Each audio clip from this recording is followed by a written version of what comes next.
He's cleared. He's a human being. See?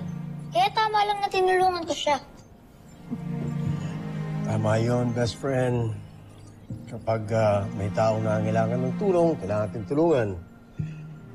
O, iyo. Kumusta na ba ang pakiramdam mo ngayon? Maayos na ako. Kaya ko na siguro.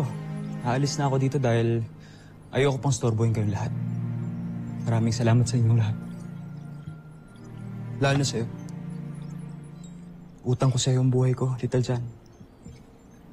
Okay lang yun, kuya. You're very welcome po. O siya, sige. Hayaan natin siyang mapagbihis. Let's go, let's go.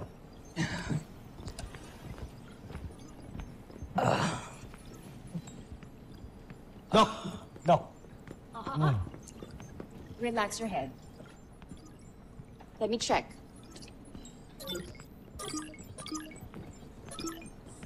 He's fine.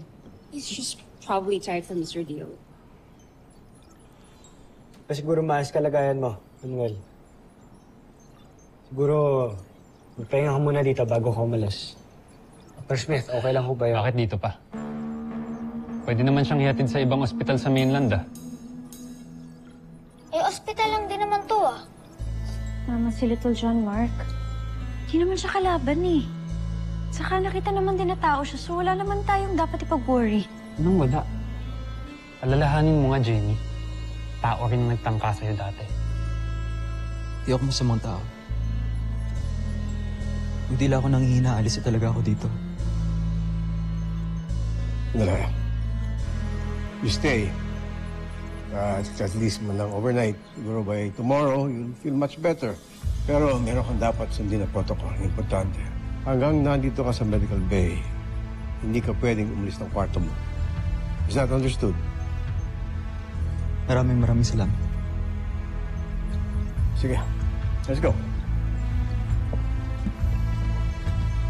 Ikaw ka muna dyan, magpahinga ka.